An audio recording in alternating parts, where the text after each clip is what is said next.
Hai guys, Enrico di sini. So hari ini saya akan tunjukkan bagaimana kita menggunakan OHLC data analysis karena masih ramai sahabat-sahabat kita yang telah mendapatkan OHLC data analysis ini masih tak tahu cara guna dengan betul dan masih tak tahu, masih blur kan, range mana, kenapa ini, kenapa tu. So saya akan terangkan di dalam video ini secara step by step ya. So paling penting bila kita dah dapatkan OHLC data analysis ni, kita attach dalam kita punya uh, chart ya. So OHLC data analysis ni paling penting kita kena faham. Kita guna data analysis ni sebab kita nak analisis previous data yang lalu ataupun 6 bulan data 6 bulan, data setahun. So kita ambil data tu, kita ada kira daripada open to high, open to low, open to close total points. So kita dah siap-siap, kita dah calculate dan kita dah sediakan data tu dan kita hanya tinggal guna data sahaja untuk analisis dalam kita punya trading setiap hari. So OHLC data analysis ni boleh digunakan untuk pelbagai pay, tak kira pay apa, sebab dia dibina ataupun dibangunkan. Saya bangunkan ini untuk kegunaan saya sendiri untuk buat analisis ya. So dia analisis based on open price dan based on data kepada pay itu sendiri ya. Kita bukan main hentam-hentam saja. So indikator ini saya bina menggunakan ChatGPT sahaja dan ini adalah hasil dia. So, cara menggunakan dia mudah sahaja. Paling penting bila kita dah ini semua setting, dia ada time frame dan ada high points, dia ada OHLC line, dia ada SNR line, SND line. Actually itu adalah additional sebab apa, untuk kita nak pastikan sahaja buat confirmation di dalam kita punya entry dan TP. So, sebelum kita menggunakan OHLC data analysis, paling penting sekali kita kena faham iaitu trend pada hari ini. Trend satu candle. Jika kita entry untuk 1 month, kita kena tahu dulu, kita kena identify terlebih dahulu candle tu dia bearish ke ataupun bullish kan.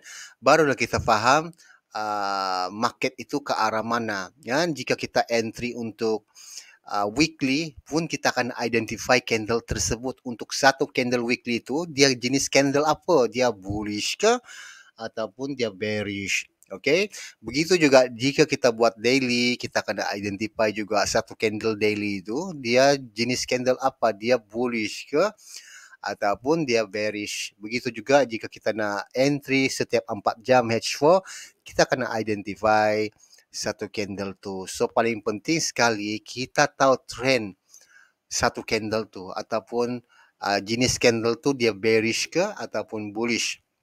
Okay, bila kita dah identify, kita dah faham candle jenis apa pada hari ini, barulah kita tahu bagaimana bullish candle, bagaimana movement bullish candle. Jika dia bullish candle, dia akan bermula daripada open price, dia akan pergi ke low, barulah dia akan ke high.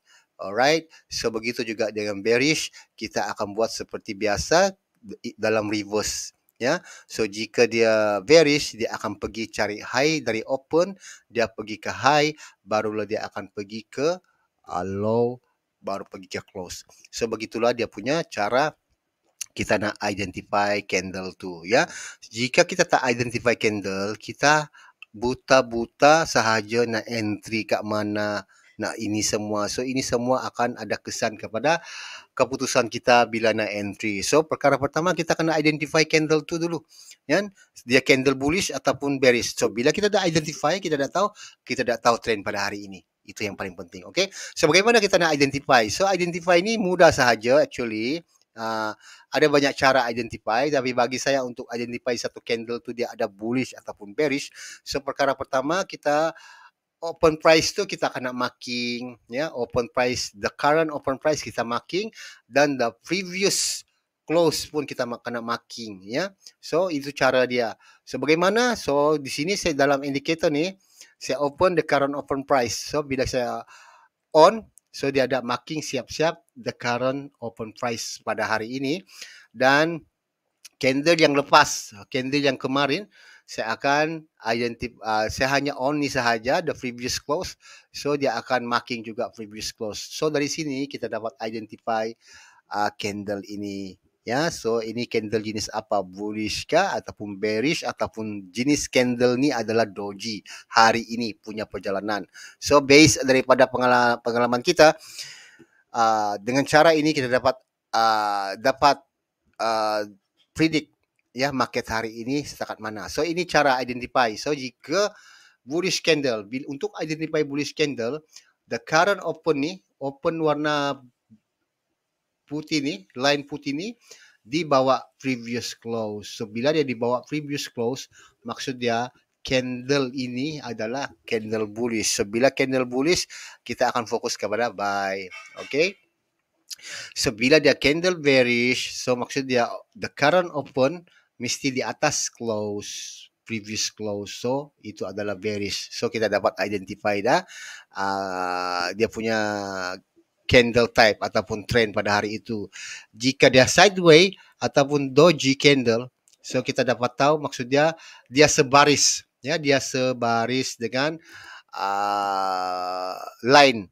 line open dengan line close, dia sebaris sahaja. So maksud dia itu adalah candle. So biasanya itu adalah sideways ataupun doji candle. So biasanya doji candle ni dia adalah balancing, dia akan naik untuk daily, dia akan naik 100 pips ke atas daripada open price dan dia akan turun 100 pips ke bawah daripada open price. So kita akan makan atas dan bawah jika kita faham menggunakan trend candle ataupun trend movement. So bila kita dah faham, bila kita dah tahu bagaimana cara identify candle, current candle ataupun trend candle pada hari ini, barulah kita identify candle movement. So bullish movement dia macam mana, bearish movement dia macam mana, dan jika doji movement dia macam mana. So bila kita dah faham ni, baru kita akan tahu trend hari ini dan kita tahu nak fokus apa, nak fokus buy saja ataupun nak fokus sell sahaja, ataupun kedua-duanya kita boleh dapatkan peluang pada hari ini. Ya.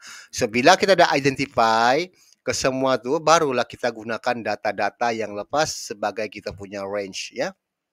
Okay, so ini cara identify candle. Bila kita dah identify candle, perkara pertama kita kena close previous ni, kita dah identify candle, kita buka. Actually sebenarnya kita pun dah buat siap-siap juga. So data yang kita boleh guna sama ada kita guna, sebenarnya semua data ni ada H4, H1, tapi saya tidak suka yang time frame kecil, saya lebih suka kepada time frame besar sebab kita nak ambil pips dalam 50 pips hingga ke 100 pips. So jika kita guna H4 H4 lah kan. Bila kita guna H4, perkara pertama kita kena pergi ke H4. Contoh H4. Perkara pertama kan, so kita pergi ke H4 punya time frame. Ini adalah H4. So dia akan auto. So bagaimana kita nak identify ini H4 punya data? So perkara pertama kita kena tahu masa H4 ni. So jika masa dia pukul 4, ya. So 24 hari bulan 2 2023, ya. Ini Februari punya data kita guna dan masa dia pukul 4. So apa yang kita kena buat kat sini, barulah kita pilih dia di sini pukul 4. Candle pukul 4. Ini ialah based on broker time, ya, bukan based on Malaysian time kah, based on US time kah, based on broker time, ya. Dan lepas tu barulah kita pilih H4 dan kita on total points data. So di dalam sini total points punya data dia terpapar ke bahagian sini. So candle ini dia akan naik 100 points, 75 points. So disebabkan dia bullish, so kita kena identify candle ni. So candle ni actually bila kita on kat sini previous close, so ini candle ni dia adalah, kita boleh lihat dia adalah sideways. Untuk 4 jam ni dia akan naik atas lebih kurang sama. So apa yang kita nak buat, kita hanya akan ambil dia punya di atas adalah dalam 50 pips, kat bawah pun 50 pips juga kita letaklah. So ini adalah dia punya range dan kita on macam tu sahaja. So dia akan naik atas sini. So jika kita nak guna line, nak buat manual sendiri. Tetapi jika kita nak malas nak buat manual, kita hanya perlu pergi kita off sahaja points line ni, kita on saja OHLC line. So barulah dia akan terkeluar dia punya range. Nampak tak? Kita menggunakan tu data dan range tu terpapar kat bahagian ini. Alright. So kita close previous close. So ini adalah range dia. So nampak tak? Menggunakan data yang lepas, dia akan touch line-line yang kita dah kira daripada total points. Kita buy kat sini. Okay, di sini kalau jika kita dah tahu dia punya candle type dia, kita boleh sell kat sini, betul tak? Kan? Lepas tu sell TP kat sini dan lepas tu kita boleh buy kat sini juga. Kan? So dia macam tu saja. Dia akan guna data ni. Ini adalah H4 ya. Ya, so tapi yang paling penting kita tak perlu tamak lah nak hold lama-lama kan. Jika guna H4 ni paling-paling 30 pips hingga ke 50 pips saja kan. So kita hold, kita entry tu valid untuk 4 jam sahaja. Selepas 4 jam tu mesti kena close semua dan tunggu lagi data yang seterusnya, barulah kita buat entry yang seterusnya. Ya, ini adalah H4. Tetapi jika kita guna D1, kita pilih D1 terlebih dahulu dan kita pergi D1 hari ini, kita pilih D1. Okay. Dan masa tu memang kosong lah sebab D1 bila kita pergi semak data untuk ni, dia kosong. So kita guna tarik sahaja 2024, 23 hari bulan. So maksudnya data ini adalah 23 hari bulan Februari. Kita pergi 23, data 23 Februari. Ini data dia. Ya. So data dia ini valid untuk pukul 6 pagi hingga pukul 6 petang. So bila masuk news sahaja kita kena ikut data yang Jumaat dah. Alright, 24 Friday. Okay, jika kita nak guna ini news punya data bila kita nak entry sebelum news ya. Tapi jika sebelum news kita boleh gunakan data yang 23 hari bulan tu Februari. Okay, ini adalah sebelah pagi lah. Pukul 6 petang hingga pukul 6 pagi hingga 6 petang. So kita boleh nampak tak? Kita boleh entry sini sell, kita boleh entry sini buy. Okay, ini hanya untuk HLC line. So bila kita on ke semua HLC line lagi yang kedua, so dia akan bagi sepenuhnya maklumat tentang kita punya range ini. Ya, so kita kena kajilah bagaimana untuk menggunakan data-data ini di dalam kita punya trading harian. Ya, so senang sahaja cara menggunakan dia. Yang paling penting kita kena test satu-satu. Dan kita pun ada SNR, ya. Contoh bila saya close ini ke semua, bila saya close ke semua ni, contoh kosong, so kita ada SNR. So bila kita ada SNR, kita boleh dapat range juga. Bila kita on SNR, kita ada support and resistance. Ini daily support and resistance ya. Jika kita buat H4, ini support and resistance H4 dia auto juga. Jika kita guna H1, dia ada support resistance untuk H1 begitu juga dengan M30, M30. So dia ada support and resistance tak tersedia.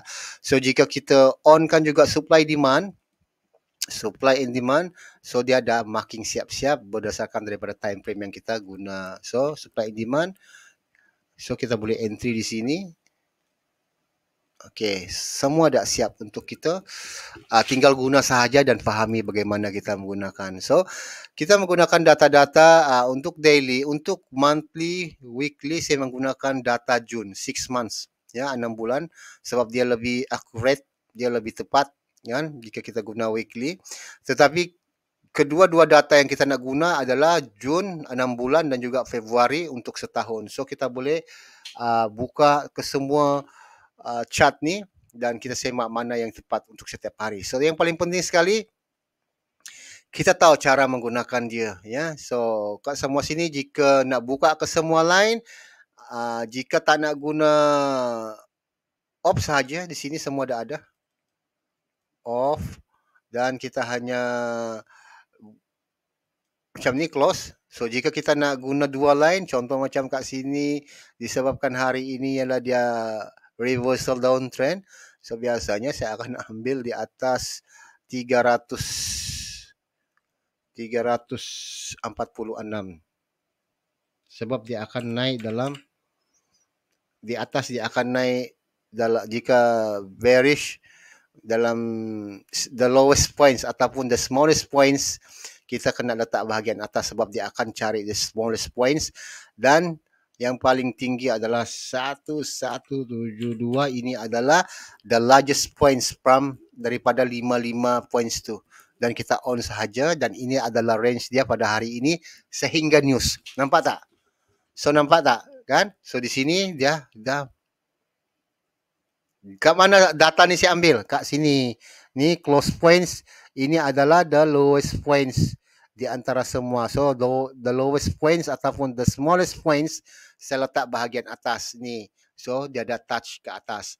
Lepas tu barulah dia akan junam ke bawah. Sebab ini adalah bearish candle, ya. So di sini dia ada bagi tahu current candle type adalah bearish. So maksudnya dia akan pergi naik atas dulu barulah diunam ke bawah. So ini kita punya sell. Ini kita punya sell level 77, dan ini adalah kita punya TP level, dan juga inilah juga kita punya buy. Kan sebab dia akan naik atas, junam ke bawah, barulah dia akan cari close. Okay? Barulah dia akan cari close. So tapi jika kita malas nak guna yang points ni, barulah kita guna ini OHLC data analysis. Okay, dia naik turun baru dia pergi close sini. Okay, so dia akan naik turun ke bawah baru dia pergi close di sini. So kita dapat paham movement candle bearish, dia akan naik turun baru dia pergi close. So maksudnya setiap movement tu kita boleh dapat peluang untuk profit. Alright guys, so saya harap dengan penerangan ini sedikit sebanyak anda boleh faham bagaimana menggunakan OHLC data analysis ini dengan lebih tepat, cara betul. Bukan kesemuanya kita kena on, semuanya kita kena on. So kita akan lebih blur. So kita guna apa yang perlu sahaja. Jika kita nak guna line sahaja, kita tak perlu, kita hanya on sahaja, masuk sahaja point sini, dan kita hanya on sahaja dah cukup kan. Ataupun jika anda malas masih tak faham menggunakan dia, kita off sahaja, kita hanya on sahaja OHLC line yang tersedia di sini, dan dia akan auto drone line tu kepada anda. So anda hanya boleh pilih sahaja macam mana. So jika anda selesa menggunakan kesemua line ini, dia ada drone siap-siap, ataupun anda menggunakan yang manual tu hanya fokus kepada dua line sahaja. So yang paling penting kita akan fahami bagaimana trend, identify trend satu candle tu. Bila kita dah identify, barulah kita identify the movement candle. Bullish macam mana movement dia, bearish macam mana movement dia, sideways ataupun doji candle bagaimana movement dia. Barulah kita akan tahu range mana yang kita akan nak pilih, kan? Barulah kita tahu macam mana kita nak dapatkan profit di dalam market tu, ya. So paling penting kita kena sabarlah, ya, sebab trading ini is about waiting game, ya. Kita kena ada waiting game, kena sabar, kan. Jangan kejar harga, sebab harga yang akan mengajar kita jika kita menggunakan strategi ataupun data yang betul. Alright. Kedua, kena jaga money management lah. Biasalah kan, sebab jika tak jaga management, macam mana pun hebat teknik tu, kita tak dapat tahu market tu tiba-tiba macam mana kan. So dia akan kita akan boleh MC pada bila-bila masa. Tiada hebat tu, memang setiap orang akan lalui itu. Tiada hebat macam mana jika money management tak jaga. Dan yang paling penting kita kena letak SL sentiasa kan.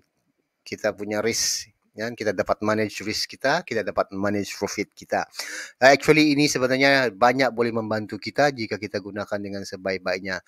So saya harap anda, kepada mereka yang dah beli menggunakan OHLC data analysis ni, jika masih tak faham, anda boleh hubungi saya juga melalui WhatsApp ataupun Anda boleh hubungi saya melalui email juga ya. So cara penggunaan dia mudah sahaja sebab ini adalah data kita. Ini sahaja cara dia yang kita nak guna. Perkara pertama, identify the current candle type. Jika kita dapat identify current candle type, barulah kita akan identify candle movement. Jika bearish movement macam mana, bullish movement macam mana, doji movement macam mana, barulah kita akan dapat range yang tepat. Bila kita macam-macam ni, kan kita guna data pada data bila ni, 23 hari bulan 2 tahun lepas punya data, kan? Nah, dan kita fokus daily, dan saya pun dah ambil the smallest total points letak ke atas high point sebab saya dah faham ini adalah bearish candle. Kat sini pun dah tertulis siap-siap ataupun terpapar siap-siap ini reversal downtrend, dia akan naik dulu dalam 30 pips ataupun 35 pips ke atas. Lepas tu barulah dia akan junam ke bawah dalam 1000 ataupun 100 pips, 110 pips. Lepas tu barulah dia akan naik semula dalam 30 pips lagi. So maksudnya naik atas kita profit, dia turun bawah dia profit. Lepas tu bila dia naik lagi close kita pun profit. So bila kita faham bagaimana dia berfungsi dengan betul, barulah kita akan ada peluang untuk profit di dalam trading ni. So kita kena bijak. Kita tidak boleh ikut psikologi market sebab market ni sentiasa akan psycho kita untuk ubah decision semasa kita trading ni kan. Tapi bila kita dah ada range ilmu yang tepat, kita akan berpegang kepada setup yang kita dah buat. Macam ni saya dah faham kan. So setup saya akan sell sini sahajalah. Sell kat sini. Lepas tu saya akan letak SL dalam 50 pips dan minimum 100 pips ataupun sampai di sini adalah saya punya TP ya. Dan sampai sini saya akan buat dia buy kat sini, baru dia akan naik dalam 30 pips. Saya dapat profit lagi dalam 30 pips. So kita kena fahamlah bagaimana movement tu movement candle tu. Alright, so saya harap penerangan ini sedikit sebanyak boleh memberi penjelasan kepada mereka yang masih belum tahu cara menggunakan OHLC data analysis ini.